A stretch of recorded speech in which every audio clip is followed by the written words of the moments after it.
നമസ്കാരം. മുഖ്യമന്ത്രി പിണറായി വിജയൻ കുടുംബസമേതം വിദേശത്ത് യാത്ര പോയതിനെ ന്യായീകരിച്ചുകൊണ്ട് CPM സംസ്ഥാന സെക്രട്ടറി MV ഗോവിന്ദൻ കഴിഞ്ഞ ദിവസം രംഗത്ത് വന്നിരുന്നു. മുഖ്യമന്ത്രിയുടെ വിദേശയാത്രയൊക്കെ ഈ വിവാദമാക്കുന്നതിന് പിന്നിൽ കമ്മ്യൂണിസ്റ്റ് വിരോധം മാത്രമാണെന്നാണ് MV ഗോവിന്ദൻ പറഞ്ഞു വെക്കുന്നത്. മുഖ്യമന്ത്രിയും കുടുംബത്തെയൊക്കെ അപമാനിക്കാൻ കണ്ടെത്തിയിട്ടുള്ള വഴിയാണ് ഇതെന്നൊക്കെ അതായത് നമ്മുടെ MV ഗോവിന്ദൻ സെക്രട്ടറിയാണ് അദ്ദേഹം പറയുന്നത്. തിരക്ക് പിടിച്ച രാഷ്ട്രീയ സാഹചര്യത്തിൽ ഒരിടവേള ആരാണ് ആഗ്രഹിക്കാത്തതെന്നാണ് അദ്ദേഹം ചോദിക്കുന്നത് കേട്ടോ. കേന്ദ്ര സർക്കാരിൻ്റെയും പാർട്ടിയുടെയും അനുമതി വാങ്ങിയ ശേഷമാണ് മുഖ്യമന്ത്രി വിദേശത്ത് യാത്ര പോയത് എന്നും സെക്രട്ടറി ന്യായീകരിക്കുന്നുണ്ട്.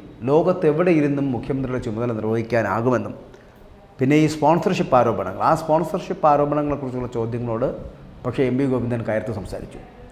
മുഖ്യമന്ത്രി പോയത് സ്വന്തം ചിലവിലെന്നൊക്കെയാണ് അതിനെക്കുറിച്ചുള്ള ചോദ്യത്തിന് മറുപടി പറഞ്ഞത്. അത് മാത്രമല്ല ചോദ്യം തന്നെ അസംബന്ധമെന്നാണ് അദ്ദേഹം പറഞ്ഞത്. മറ്റ് സംസ്ഥാനങ്ങളിൽ പ്രചരണത്തിന് മുഖ്യമന്ത്രി പോകേണ്ടെന്ന് തീരുമാനിച്ചിരുന്നു എന്നുകൂടി അദ്ദേഹം പറഞ്ഞു വച്ചു. അതായത് ബംഗാളിലും ത്രിപുരയിലുമടക്കം ലോക്സഭാ തെരഞ്ഞെടുപ്പ് നടക്കവേ അവിടെ പ്രചാരണത്തിന് പോകാതെയാണ് പോളിറ്റ് ബ്യൂറോ അംഗം കൂടിയായിട്ടുള്ള പിണറായി വിദേശയാത്ര ചെയ്തത് എന്ന് പറയേണ്ടത്. നേരത്തെ മുഖ്യമന്ത്രി പിണറായി വിജയൻ്റെ വിദേശയാത്രയെ രൂക്ഷമായി വിമർശിച്ചുകൊണ്ട് പ്രതിപക്ഷ നേതാവ് VD സതീശനൊക്കെ രംഗത്ത് വന്നിരുന്നു. BJPയെ പേടിച്ചിട്ടാണോ മുഖ്യമന്ത്രി പ്രചാരണത്തിന് ഇറങ്ങാതെ വിദേശത്തേക്ക് പോയത് എന്നൊക്കെയാണ് പറഞ്ഞത്. മാത്രമല്ല മന്ത്രിസഭാ യോഗം പോലും ചേരാത്തത് എന്തുകൊണ്ടാണെന്നൊക്കെ VD സതീശൻ ചോദിക്കുന്നുണ്ടായിരുന്നു. കാരണം ചോദ്യങ്ങൾക്ക് പ്രസക്തിയുണ്ട്, ഞാൻ അതിലേക്ക് വരാം. മുഖ്യമന്ത്രി ഉൾപ്പെടെയുള്ളവർ രഹസ്യമായി വിദേശയാത്ര നടത്തിയത് എന്തിന്? അടിയന്തര തീരുമാനങ്ങൾ എടുക്കേണ്ട സാഹചര്യത്തിൽ മന്ത്രിസഭാ യോഗം ചേരാത്തത് എന്തുകൊണ്ട്? ഇടതില്ലെങ്കിൽ ഇന്ത്യയില്ലെന്ന് പറഞ്ഞവരാണ് ലോകം ചുറ്റാൻ ഇറങ്ങിയിരിക്കുന്നത് എന്നാണ് മറ്റൊരു ചോദ്യം. BJPയെ പേടിച്ചിട്ടാണോ പിണറായി പ്രചാരണത്തിന് ഇറങ്ങാത്തത് എന്നതാണ് അവരുടെ ചോദ്യം. അതായത് ഈ മുഖ്യമന്ത്രിയും മന്ത്രിമാരുമൊക്കെ വിദേശയാത്ര നടത്തുന്നതിന് പ്രതിപക്ഷം എതിരല്ല. എന്നാൽ മുഖ്യമന്ത്രി ഉൾപ്പെടെയുള്ളവർ അതീവ രഹസ്യമായി യാത്ര നടത്തിയത് എന്തിന് എന്നാണ് ഇവർക്ക് മനസ്സിലാക്കാത്തത്. 16 ദിവസം മുഖ്യമന്ത്രി സംസ്ഥാനത്തില്ല എന്നുള്ള കാര്യം മനസ്സിലാക്കും. ഭരണഘടനാ സ്ഥാനത്തിരിക്കുന്നവർ എന്തു ചെയ്യുമ്പോഴും ഒരു സുതാര്യത ഉറപ്പാക്കേണ്ടതല്ലേ? അല്ലെങ്കിൽ അത് പലവിധത്തിലുള്ള സംശയങ്ങൾക്കും ഇടവരുത്തുമെന്നാണ് പ്രതിപക്ഷത്തിൻ്റെ ആരോപണം. അതായത് മുഖ്യമന്ത്രിയുടെ അസാന്നിധ്യത്തിൽ തീരുമാനങ്ങൾ എടുക്കുന്നത് ആരാണ് എന്നും അതിന് പകരം ചുമതല ആരെയാണ് ഏൽപ്പിച്ചിട്ടുള്ളത് എന്നും ആർക്കെങ്കിലും അറിയാമോ? അത് മന്ത്രിസഭയുടെ കൂട്ടുത്തരവാദിത്തത്തിൽ സംശയങ്ങൾ ഉയർത്തുന്നു എന്നുള്ള കാര്യത്തിൽ സംശയമുണ്ടോ? ഇതൊക്കെ പ്രതിപക്ഷം ആരോപിച്ചാൽ അതിനെ തെറ്റു പറയാൻ കഴിയില്ല. ഉഷ്ണതരംഗം, കടൽക്ഷോഭം എന്നിങ്ങനെയുള്ള പല പ്രശ്നങ്ങളും സംസ്ഥാനം നേരിട്ടുകൊണ്ടിരിക്കുകയാണ്.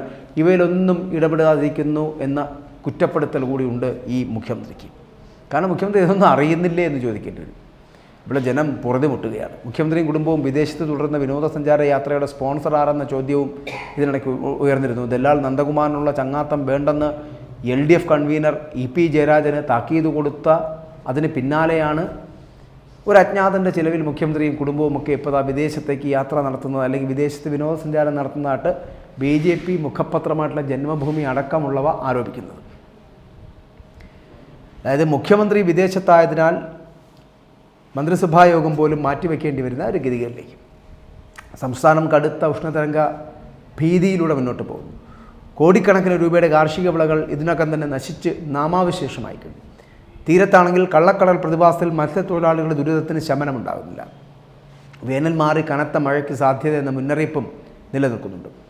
ഖജനാവ് കാലിയായതിനാൽ അടുത്ത മാസം മുതൽ ശമ്പളത്തിന് ഉൾപ്പെടെ നിത്യച്ചെലവുകൾക്ക് പണം കണ്ടെത്തേണ്ട അവസ്ഥയിലാണ് ഈ സർക്കാർ.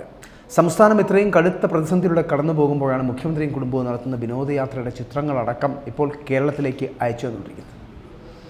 നിർണായക തീരുമാനങ്ങൾ എടുക്കേണ്ട മന്ത്രിസഭാ യോഗം പോലും വേണ്ടെന്ന് വെച്ചാണ് 19 ദിവസത്തെ വിദേശ വിനോദസഞ്ചാര യാത്ര ഇപ്പോൾ നടക്കുന്നത്. മുഖ്യമന്ത്രിയുടെ അസാന്നിധ്യത്തിൽ നിർണായക തീരുമാനങ്ങൾ എടുക്കുവാനുള്ള ചുമതല തന്നെ ആർക്കും നൽകിയിട്ടുമില്ല. സാധാരണ നമുക്കറിയാമല്ലോ, ഒരു കമ്മ്യൂണിസ്റ്റ് നേതാവ് വിദേശയാത്ര നടത്തുകയാണെങ്കിൽ അത് പാർട്ടി അറിയണമെന്നുള്ളതാണ്. ചിലവിനെക്കുറിച്ചും വിശദീകരണം നൽകണം. അതായത് വിദേശത്തേക്ക് പോകുന്നുവെന്നല്ലാതെ വ്യക്തമായ വിശദീകരണം മുഖ്യമന്ത്രി ഈ പാർട്ടിക്ക് നൽകിയിട്ടില്ല എന്നുള്ളതാണ്.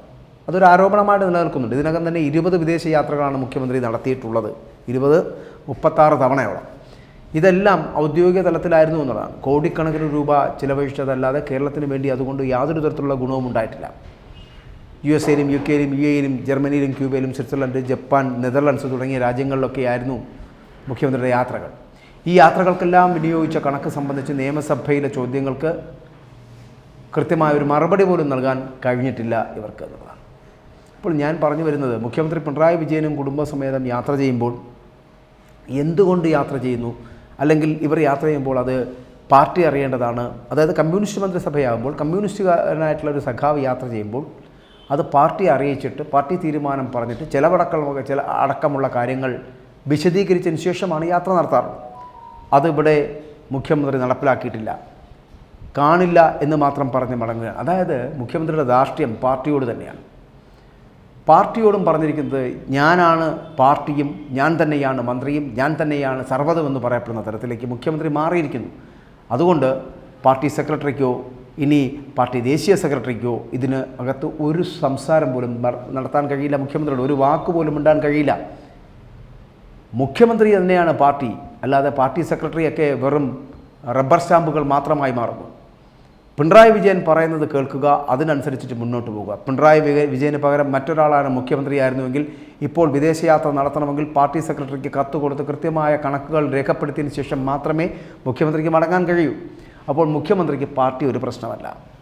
കാരണം പാർട്ടി അദ്ദേഹം തന്നെ ആയതുകൊണ്ട് പാർട്ടി അദ്ദേഹത്തിൻ്റെ പ്രശ്നമല്ല. അതുകൊണ്ട് പാർട്ടിക്കാരും അനങ്ങില്ല. പാർട്ടിക്കുള്ളിൽ മുറുമുറുപ്പില്ലേ എന്ന് ചോദിച്ചാൽ ഉണ്ട്, പക്ഷേ അവരാരും അത് പുറത്ത് പറയുന്നില്ല എന്ന് മാത്രം. ഇനി മറ്റൊന്ന്, ത്രിപുരയിലും പശ്ചിമ ബംഗാളിലും നടക്കുന്ന തിരഞ്ഞെടുപ്പുമായി ബന്ധപ്പെട്ടിട്ട് എന്തുകൊണ്ടാണ് തിരഞ്ഞെടുപ്പ് പ്രചാരണങ്ങൾക്ക് മുഖ്യമന്ത്രി ചുക്കാൻ വഹിക്കാതെ, അല്ലെങ്കിൽ ആകെ ഒരേ ഒരു തരിയാണ് ആകെ ഉള്ളത്, ഒരേ ഒരു മുഖ്യമന്ത്രി, കമ്മ്യൂണിസ്റ്റിൻ്റെ ഒരേ ഒരു മുഖ്യമന്ത്രി ഈ ഇന്ത്യയിലുള്ളത് കേരളത്തിലെ മുഖ്യമന്ത്രിയാണ് പിണറായി വിജയനാണ്. ആ പിണറായി വിജയൻ പശ്ചിമ ബംഗാളിലും ത്രിപുരയിലും അങ്ങനെയാണെങ്കിൽ CPM എന്ന് പറയപ്പെടുന്ന പാർട്ടിയുടെ ഇടതുപക്ഷത്തിൻ്റെ തിരഞ്ഞെടുപ്പ് പ്രചാരണങ്ങൾക്ക് നേതൃത്വം വഹിക്കണ്ടേ, പങ്കെടുക്കണ്ടേ? എന്തുകൊണ്ട് പങ്കെടുക്കുന്നില്ല? അപ്പോൾ ഇവിടെ പ്രതിപക്ഷം ചോദിക്കുന്ന പോലെ BJPയെ ഭയമാണ് പിണറായി വിജയന്. അതുകൊണ്ടാണ് BJPയെ ഭയക്കുന്നത് കൊണ്ടാണ് പിണറായി വിജയൻ ഒരിക്കലും മറ്റു തിരഞ്ഞെടുപ്പ് പ്രചരണങ്ങൾക്കായി കേരളം വിട്ട് മറ്റുള്ള സംസ്ഥാനങ്ങളിലേക്ക് പോകാത്തത്. ഇനി മറ്റൊന്ന്, എന്തുകൊണ്ടാണ് പിണറായി വിജയന് BJPയെ ഭയക്കേണ്ടി വരുന്നത്? 40ാം വട്ടവും 41 തവണയും ലാവ്ലിൻ കേസ് മാറ്റിവെക്കുന്ന തരത്തിലേക്ക് ഉള്ളൊരു സ്ഥിതിവിശേഷം ഉണ്ടായിരിക്കുന്നു. എന്താണ് അതിന് പിന്നിലെ രഹസ്യം? എന്തുകൊണ്ടാണ് ഇങ്ങനെ സംഭവിച്ചുകൊണ്ടിരിക്കുന്നത്? ഏതെങ്കിലും ഒരു കേസ് ഇങ്ങനെ ചരിത്രത്തിൽ ഇടം പിടിക്കുന്ന തലത്തിലേക്ക് എത്തപ്പെടുന്നു. അപ്പോൾ പ്രതിപക്ഷം ആരോപിക്കുന്ന ആരോപണങ്ങൾക്ക് പിന്നിൽ കഴമ്പുണ്ട് എന്ന് പറയേണ്ടി വരും. ഇവിടെ CPM ഭയക്കുന്നത് BJPയെ ഭയക്കുന്നത് മറ്റൊന്നും കൊണ്ടായിരിക്കില്ല. മുഖ്യമന്ത്രി പിണറായി വിജയൻ്റെ കേസുകൾ അടക്കമുള്ള കാര്യങ്ങളിൽ ഒരു തീരുമാനത്തിലേക്ക് എത്തേണ്ടതുണ്ട് എന്നുള്ളത് കൊണ്ട് തന്നെ ഏതെങ്കിലും തരത്തിലുള്ള നിർദ്ദേശങ്ങൾ BJPയുടെ ഭാഗത്തു നിന്നോ നരേന്ദ്രമോദിയുടെ ഭാഗത്തു നിന്നോ ഉണ്ടായിട്ടുണ്ടെങ്കിൽ അത് ശിരസാവഹിക്കുകയാണ് പിണറായി വിജയൻ എന്ന് പറയേണ്ടി വരും. അതുകൊണ്ടാണ് മറ്റുള്ള സംസ്ഥാനങ്ങളിൽ തിരഞ്ഞെടുപ്പ് പ്രചരണത്തിന് പോകാതെ വിദേശ പര്യടനം നടത്തി. ഇവിടെ ഉണ്ടെങ്കിൽ, കേരളത്തിലുണ്ടെങ്കിൽ അദ്ദേഹത്തിന് പോകേണ്ടി വരില്ലേ? അതുകൊണ്ട് വിദേശ പര്യടനം നടത്തുന്നു, ഉല്ലാസയാത്ര നടത്തുന്നു കുടുംബത്തോടൊപ്പം 10-16 ദിവസം. അതിനുശേഷം മാത്രമാണ് മടങ്ങി വരവ് എന്നുള്ളത്. അപ്പോൾ അങ്ങനെയുള്ളൊരു തീരുമാനത്തിലേക്ക് പിണറായി വിജയനെ കൊണ്ടെത്തിച്ചത് ഭീഷണിയാണ്, അല്ലെങ്കിൽ BJPയെ ഭയന്നിട്ടാണ്, നരേന്ദ്രമോദിയെ പേടിച്ചിട്ടാണ്, അമിത്ഷായെ ഭയന്നിട്ടാണ് എന്ന് പറയേണ്ടി വരും. കാരണം അവരുടെ ഇടയിൽ നിന്നുകൊണ്ട് കേസടക്കമുള്ള കാര്യങ്ങളിൽ ഒരു തീരുമാനമെടുത്ത് ജയിലിലേക്ക് പോകണ്ട എന്നുള്ളത് കൊണ്ടാണ്. നരേന്ദ്രമോദിയോടും അമിത്ഷായോടും ഏതെങ്കിലും തരത്തിൽ എതിർ ചേരിയിൽ നിന്നുകൊണ്ട് യുദ്ധം ചെയ്യാൻ തുടങ്ങിയാൽ പിന്നെ പിണറായി വിജയന് ജയിലല്ലാതെ മറ്റൊന്നും കാണില്ല. അതുകൊണ്ട് അത് ഉറപ്പായതുകൊണ്ടാണ് കേസുകളിൽ നിന്ന് ഊരി വരുന്നതിന് വേണ്ടിയിട്ടുള്ള ഒരു ശ്രമം നടത്തുന്നുണ്ട്. അതിൻ്റെ ഭാഗമായിട്ടുള്ള ഒരു അഡ്ജസ്റ്റ്മെൻറ്റ് രാഷ്ട്രീയം BJPയുമായി CPMൻ്റെ മുഖ്യമന്ത്രി പിണറായി വിജയൻ നടത്തുന്നുണ്ടോ? അതുകൊണ്ടാണോ ഈ തെരഞ്ഞെടുപ്പ് പ്രചാരണങ്ങൾക്ക് അന്യ സംസ്ഥാനങ്ങളിൽ പോകാതെ അദ്ദേഹം വിദേശ സഞ്ചാരം നടത്തുന്നത് എന്നറിയേണ്ടതുണ്ട്. ഈ ചോദ്യം ആരോപണമായി ഈ പറയുന്ന കോൺഗ്രസ്സുകാരടക്കം മുന്നോട്ട് വെച്ചാൽ അതിൽ സത്യമുണ്ടോ എന്ന് ചിലപ്പോൾ പൊതുസമൂഹം ചിന്തിക്കുന്നുണ്ട് എന്നത് മറന്നു പോകരുത്. കാരണം ഇങ്ങനെയുള്ള സാധ്യതകൾ കൂടി അതിനകത്തുണ്ട്. മുഖ്യമന്ത്രിയും ആൾ പിണറായി വിജയനാണല്ലോ. അപ്പോൾ കേസ് എന്ന് പറയപ്പെടുന്നത് മാറണമെങ്കിൽ, അല്ലെങ്കിൽ കേസ് എന്ന് പറയപ്പെടുന്നത് മുന്നോട്ട് കൊണ്ടുപോകാതിരിക്കണമെങ്കിൽ എന്തു സൂത്രവും തന്ത്രവും പ്രയോഗിക്കുമെന്നുള്ളത് കൊണ്ട് ആകുമോ ഈ വിദേശ യാത്ര എന്ന് ചിന്തിക്കേണ്ടിയിരിക്കും.